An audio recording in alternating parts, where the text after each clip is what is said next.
So continuing the discussion, one of the things that occurred to me was that we're always of the opinion that I don't know, things were always better years ago, and that prize money is terrible by comparison. So I did a little bit of rooting around and came up with some facts and figures. And first of all, I was looking back to 1991, and forgive me while I just look down at my sheet here, and I was looking at minor open races. And I don't suppose Peter even remembers back 1991. He'd have had all his hair and everything back in those days. Um, Nottingham, minor opens. Can you remember how much they would have been? What you'd have been running for? I know you used to run on a Friday night for £200 at Long Eaton. That's where I was at that time. Funnily enough, looking back, Nottingham in those days, that they varied a little bit between the standard distance and the stayers. It was £100 or 110, but on a big night, their opens even back then would have been £200 for the winner. The minor opens, your kind of your Monday night fare as it is now, would have been £10 for the other five, and if we look at how it compares to now, I mean, obviously you're since cutbacks, I think you're running for 200, aren't you now? Yeah. And 50 for the also runs. Interestingly, if you do an index linked figure, you should actually be running, depending on whether it was a slightly cheaper or the average ones are between 230 and 250, and 23 to 25 pounds of the also rans compared to 50 that you're running for now. And for the slightly better opens, as I said, that would have backed up a decent open race final, the equivalent today would have been £460 and 46. So it overall it's not too bad. It's certainly not as horrendous as I think a lot of people would have imagined. Do you know what I think boosted prize money quite dramatically around these parts and further afield was actually Coventry, when Harry Finlay tried to put some good opens on at Coventry and started paying good money out at Coventry. And I found opens at tracks around here weakened down a little bit. They had to then boost the prize money up to try and compete with Coventry. And it's actually been kept. I was quite surprised. And it's been kept, but that's where you talk competition, you see, Yeah. And that's what you need within any sort of industry. You need competition, and then that produces more payments. When anybody's got a hold and a stranglehold on a product, they can pay what they want.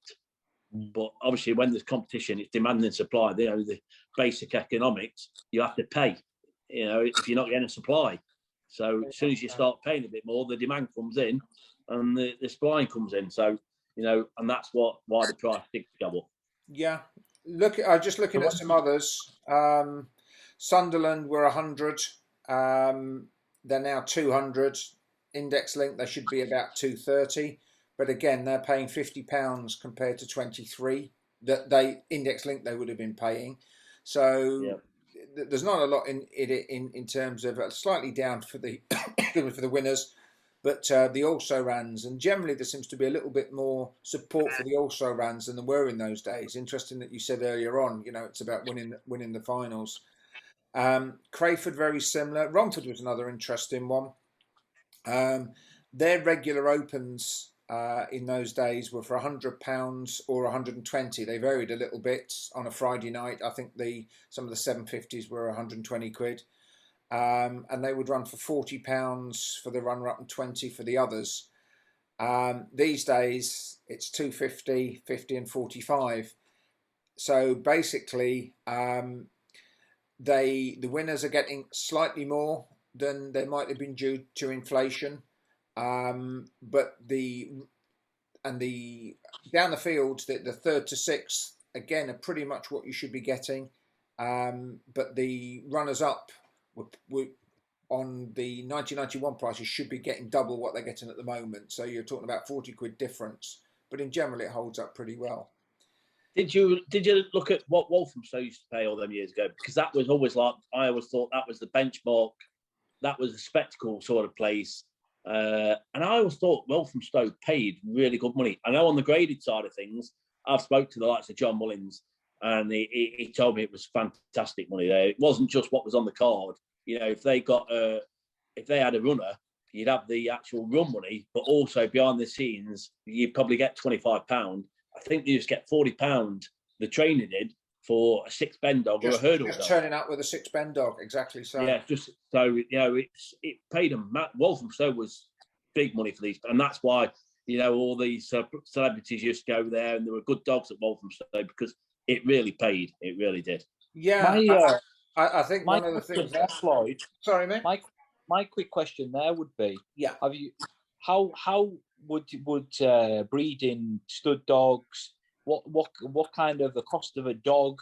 What would that be around about that time in comparison to what we pay now? Say a top dog now compared to, you know, now we pay a Derby dog £20,000. Say a top open dog, you know, you can pay to 8 to 10 grand.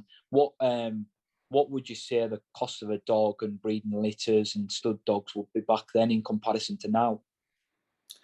To be honest, I don't think they've gone up any. I mean, one of the problems that we have now is that, I mean, I can remember we had our classified page in the Greyhound Star in those days, and we would have had 2 full pages of litters for sale. Anybody with a litter for sale now would probably go onto Greyhound Data, but realistically, there aren't that many litters for sale. And I mean, I did some figures, produced something for the website yesterday. I think it was 123 litters produced last year, or so far registered for last year, and it won't rise by very much, maybe no more than half a dozen.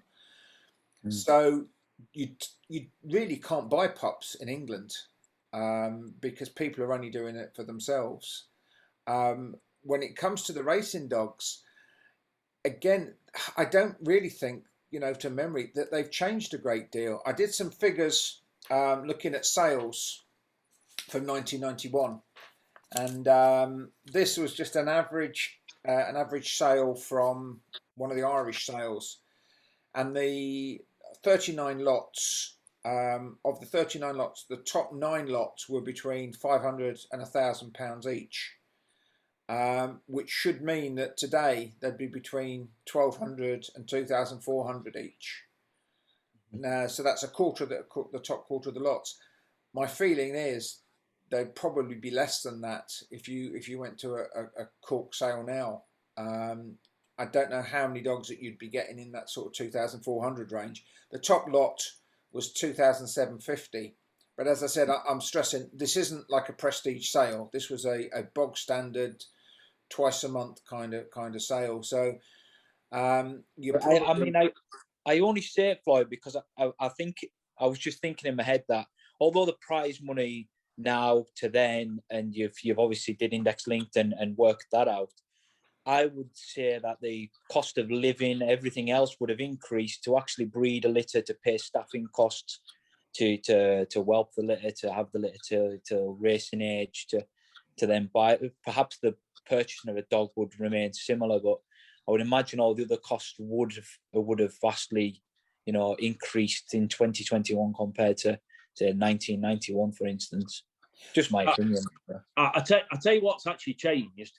It's these run-of-the-mill sort of bags runners that I know a lot of people what would have paid £300 or £400 for to fill cards up. You know, your bottom grade. You don't get them dogs now. Those dogs are fetching £800 to £1,000. Now, on top of that, you've got a £200 bond scheme, so that takes it up to £1,200. You've got your registration and other sides of it, and by the time it's hit the track, you're up to £1,400. Well, some of these people might have bought 3 and 4 dogs for that sort of money.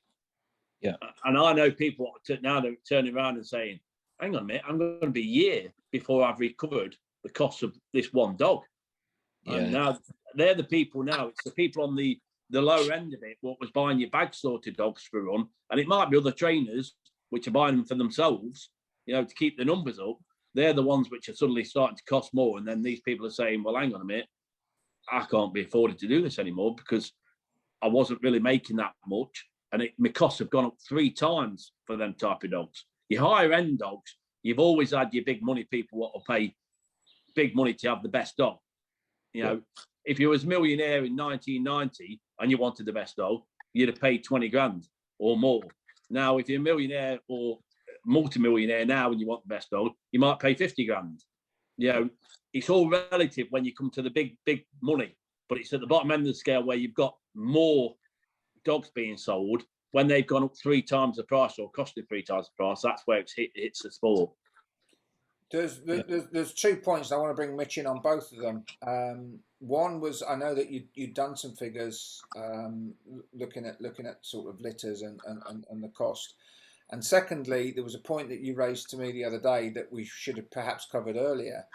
And that was the fact that one of the night, was it down at, I think you ran at Central Park, up against 2 Category 1 dogs, and picked up the same as if he'd have been running in an S6 at Crayford, something along those lines, was it? Yeah, that was one of our blue tick dogs, finished 3rd behind George and a dog of Kevin Hutton's. George won the race. Our dog in 3rd finished there, took home £40, and I had a look at an A10 at Crayford. Just picked Crayford because obviously we've got graders at Crayford, and to finish last in an A10 was £40.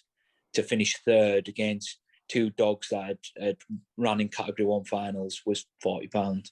That was the point I was trying to make, that would you go out and spend money buying a dog to finish 3rd behind 2 Category 1 dogs for 15,000, you know, or you get the same amount of money and you'd run 4 times a month, finishing last in an A10. That's where I was going with that. See, that's where I've always said in this game, it doesn't make sense. These people who go out to try and buy an A1, A2 dog or a dog what might win a maiden open, because there's less tracks, so there's not so many open races. If there's open races on, you've got good dogs in them, and you can't do like in the old days where people had nicked to a provincial track and nick a smaller open. There isn't any of them sort of things anymore. So if you have a dog what might win a maiden open, you're in limbo land, because all you are is an infiller running against good dogs, and you'll only earn what really, like you say, your bottom graders will earn, and yet that dog's probably cost 3, 4, 5 times as much as that bottom grader. So I've always said, anybody who goes out there to sometimes spend 3, 4, 5 grand, I think it could be a bit of madness, because you're running against people who have spent 20 grand, and you're going to keep meeting these people who spent 20 grand. Now, unless you've dropped lucky and you've spotted something, or you think the dog's better than a 4 or 5 grand dog, and that's why you bought it, why are you going out there spending that money? Because you're going to be an infiller. You might run against open dogs, but you're not going to beat them unless there's a bit of bother. You're always going to be a 5 to 1 or 6 to 1 shot against your top class 20 grand dog. Which is a fair point that you raise, and that kind of takes us back to what we were talking about before. Are we going to end up in a situation where we've got a 36 dog competition with 3 £20,000 dogs that think they can win it, and 33 dogs that are just local graders that pick up the same amount of money for finishing, you know, last in a A2, or they go in a competition and they can maybe scrape through a round and scrape through another round, and that is that middle ground, that, you know, £10,000 dog or £8,000 dog, that middle ground is really, they're either pitched in against a blue tick George, or they're in the grades and they're just going up and down. There's no middle ground for that open dog to actually be able to race against dogs of its own caliber. And that's because we have lost tracks and we haven't got so many opens like we used to have. I know people, if they had the 20 grand dog, they go to Walthamstow on a Saturday night and compete. You know, you go down there, they get dressed up, they sit in a nice restaurant, take the wife out, and that's why they spent the 20 grand to be able to run in them big races at Walthamstow. And yet you'd see people nipping around other little tracks, less provincial, you know, in the provincial areas, pinching up these opens, and you'd think, oh, that's won 8 opens this year. Then suddenly they'd say, well, we'll nip to Walthamstow, we'll take on the big boys. They might have been 1 to 2 around all the provincial tracks, they'd nick to Walthamstow, they'd be 4 or 5 to 1 and get beat. So, you know, you'd have people saying, I'm keeping away from there. But they'd win opens galore. If you looked at the Greyhound stats from years ago, you would look, there'd be either a dog what won 20 opens, but they'd not been to Walthamstow. And that's where your 20 granders. But because we haven't got any more, you're always running against these 20. You're always sort of like going to your Walthamstows and you can't compete against them. You think to yourself, well, why am I buying this dog? Why am I buying this? Because I can't beat them 20 granders and I can't keep out the way of them. Yeah. You're right. There is another aspect to this as well, Peter. There is another aspect, and it relates to owners because it ties everything together. If you don't have owners, you can't expect the, I don't know, Hove trainer or the whichever, I don't know, Nottingham trainer. You can't expect those trainers who are earning their living and just getting through to go out and buy the 15 grand dog. So if you have an owner at one of the big tracks, and I say I'm not trying to pick on any track, I'm just trying to generalise, whichever track it be, Sunderland, Newcastle, you have an owner that says, I want to play big time. I'm going to go to Shelbourne Park and I'm going to pick myself up a 20, 30,000 pound dog. There is no possible way that he can get races, that owner can get races for those dogs. So we're then in a situation, and we can kind of see it developing a little bit at Toaster, where some of the trainers are saying, we're going to need to go there. There are no minor opens around. We've got dogs who may or may not ever win a category 1. Hopefully they will, maybe they won't. But we can't get races for them. There's no possible way that could we grade them on one of the provincial tracks because they simply couldn't provide another 4 dogs, another 5 dogs to run against us.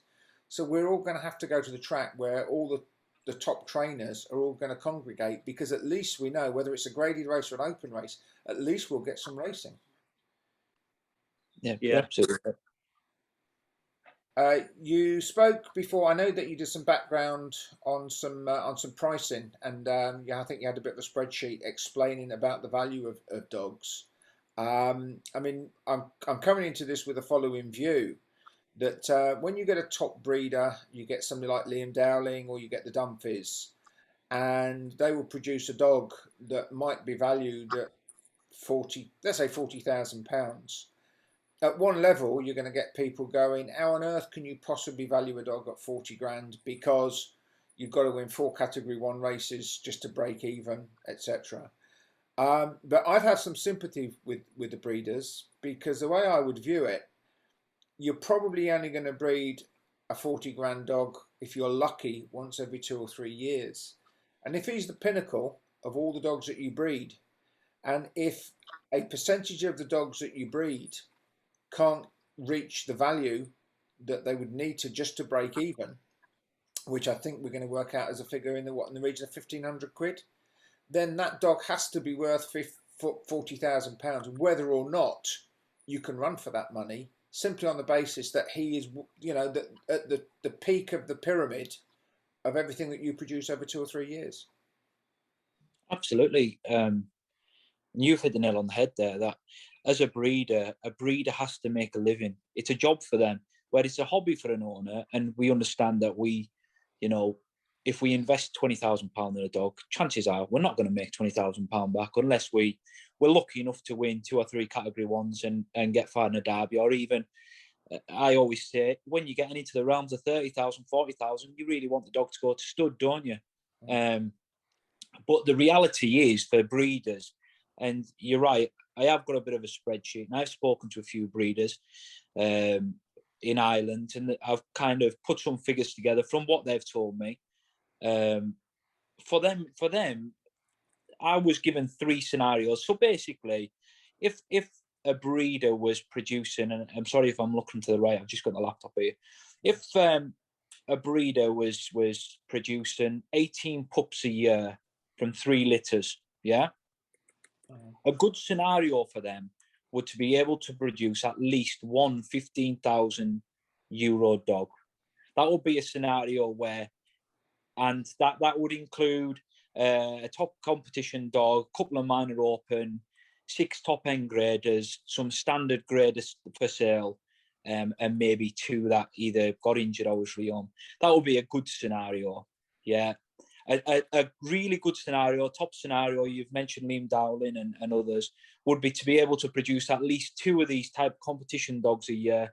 I'd say 15 to 20,000 pounds, and then having a couple of decent open dogs. So a good scenario is to produce at least 1 top dog, a really good year. And an average scenario would be 1 competition dog. A good scenario would be to produce at least a couple of competition dogs. But it's quite stark when you get down to a situation where a breeder actually makes a loss. If a breeder was to produce no top competition dogs and basically 3 minor open dogs and the rest just graders, based on their sales, a breeder would actually lose money. So if we take away the top competitions and we take away the opens and the minor opens, a breeder will struggle to make this pay. Especially, we're wanting an increase in the bag stuff and the amount of graded dogs on the cards. That will not keep a breeder, will keep a roof above their head, and they'll just walk away. And they were the kind of 3 scenarios. And just to give a figure of what it, we see this 1,500 or whatever. When you work out a figure now to get 1 pup and you take into consideration the stud dog and the brood bitch, and you take 1 pup through schooling age to a track, you're looking now at around about 16 to 1,700 euros. And that's not taking into consideration the bond you have to pay once you get to the UK. So if we work on that basis of 1,700 euros for a basic, that's it, just to cover costs, no profit, no putting kids through college or anything like that, 1,600 euros. That's what it is. Yeah, I mean, I've always said, and people don't particularly like it, but the Irish breeders have been subsidising British racing for the last 60 or 70 years. In the early days, they made very good money, certainly in the 1940s, 1950s. But in recent times, they're all doing the same as the rest of us. They're living the dream. They're hoping for that one special dog. Apart from, 2 or 3 commercial breeders, the vast majority of Irish breeders that I talk to are just guys living the dream. They bring the dog through. They hopefully have a little gamble when it reaches the track. They hope that he's the one that, they hope he's the 10 or the 12 grand dog. And if not, then they do their money and they try again. And there's a kind of a myth, I think, exists in England that everybody's out there sort of, I don't know, trying to hustle them or trying to get by. In most cases, it's people trying to just get their money back if they possibly can, or do as little damage as possible. See, I've always bred litter of pup, probably normally had 1 or 2 litters of pup a year. And I went through the stage at one point of buying expensive dogs. And it hurt me quite a bit a few times. And I decided, when I saw people going out there spending 20, 30, 40,000 pounds, I wasn't willing to do that. And I decided, well, how am I going to get myself a Derby dog? And then I thought to myself, well, my best chance is really to breed. And even though I grade runners as well, so if I don't produce a Derby dog or an open dog, my dogs are still okay for me because I can still run them. And I worked it out, and it was costing me, even at cost, between 1,600 and 1,800 pounds to get each pup to the track. That's how I did it, and doing it myself, paying my labour costs and working everything out, that's what it stood me. But I knew if I went out there and paid £1,618 for a dog, I was never going to get a Derby dog. I probably wouldn't get an open race dog. But by breeding and trying to do the breeding side of it right, for £1,600, £1,800, I had got a chance, or I got, where you say the dream, I had got that dream that I might produce a Derby dog. And then also, if I got a bitch what did produce, hey, presto, I might have £1,600, £1,800 cost each time for dogs, which are worth 5, 10, 20,000. Because if you've got a bitch what produces, they will keep producing. And all breeders will tell you that. A stud dog's a good stud dog, but it's the bitch what produces most of the time. So that's why I went down the breeding side of things. Because where you say about people paying big money for dogs and are the breeders charging too much, the breeder can only get what somebody's willing to pay.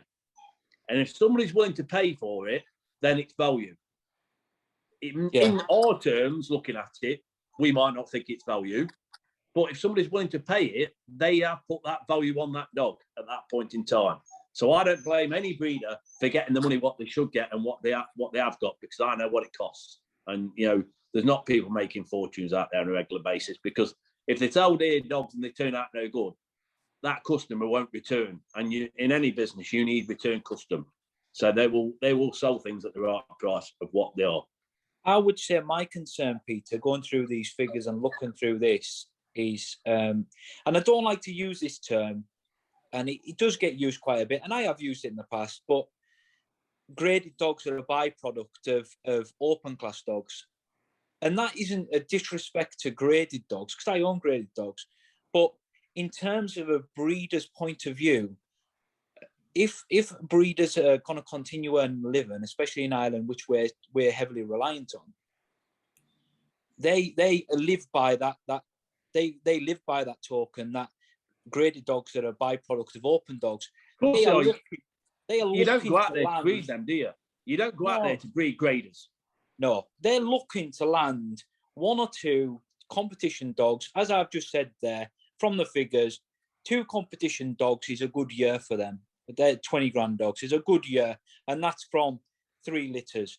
And it's those competition dogs, and it's the value that where we're going right back to the beginning of this conversation about the Grand Prix and other competitions and the value of them.